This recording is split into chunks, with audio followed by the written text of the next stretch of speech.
looking to invest in the stock market. It's a lot easier these days compared to the past. Now that we've had technological advancements, it's as simple really these days investing in stocks as just downloading a mobile application on your phone and you can start trading live. Quite a number of stockbroking firms offer that option of trading online. But away from that now for a minute, one reason why I feel that millennials should really start to look at the stock market is because I feel there are a lot of opportunities in the market. I think what has happened in the economy in the last 3 years has actually presented a bargain hunting chance for a lot of stocks. What that means, bargain hunting, what it means is that a lot of stocks are undervalued. They are undervalued. Their prices have more than halved for most of them. And that is not because their profit margins have compressed or that revenues have slumped or all of that. No, that's not the reason. It's more of just sentiments.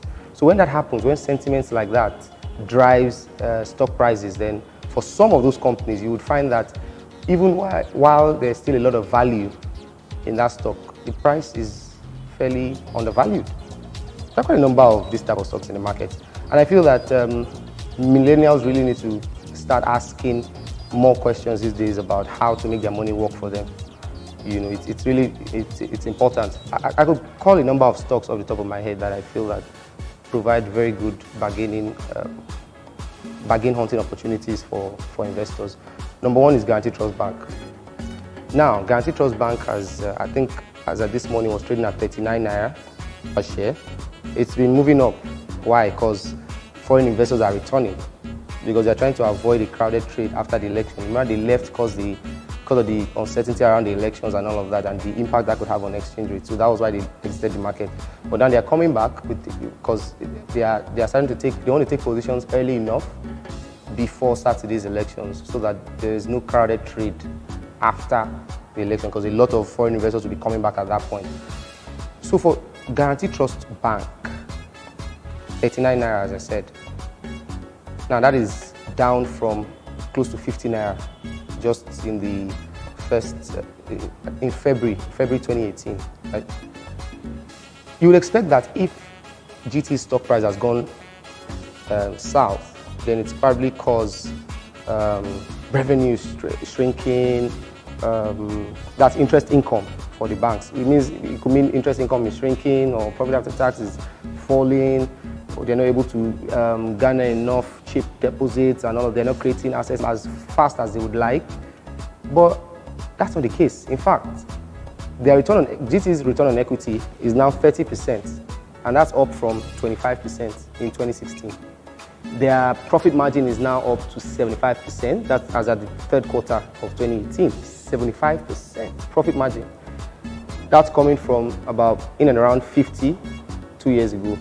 So this indices almost suggest that Guaranty Trust Bank should be rising, right? I mean, investors should be developing more appetite for the stock because they're doing well, but it's not happening because of a number of reasons that are not driven by fundamentals. So in my mind, if you look at the investment report of quite a number of top investment banks in the country and even outside the country, their average target price for GT by the end of 2019 is close to 55 naira. So imagine that, 39.55. That's a good opportunity.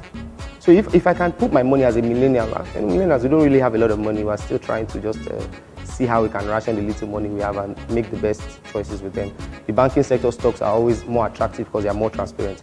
So imagine I want to put 200,000 naira in a stock, and then that stock appreciates 100% because I bought cheap and now the price has rallied.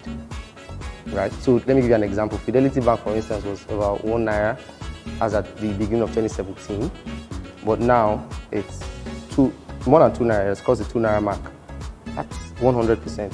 So imagine if at that in 2017 I put 200,000 naira in Fidelity Bank's stock. Now I have 400,000 naira. You know, so my gain is 200k. 200,000 naira is not so much money, but it is.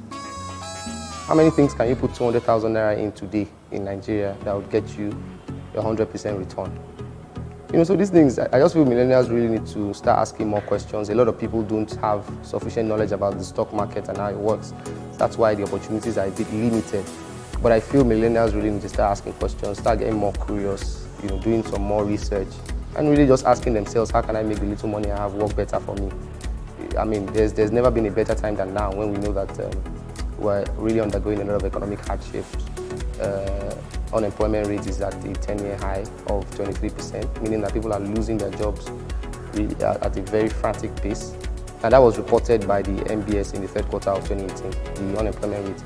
We also know that inflation is, although it's come down in the last 2 years, it's still in double digits, higher than the CBN's preferred target of between 6 to 9%, which means that the cost of living is higher. So the economic situation now really should push more millennials to ask questions about how they can make their money work better for them and where they can invest in. And I think one of those opportunities is in the stock market. It's not restricted to the stock market, there are other opportunities, but I think just one of them happens to be the stock market. But you need to also have the skill and patience to select the right stocks, not just go and buy a stock that at the end of the day you left yourself to.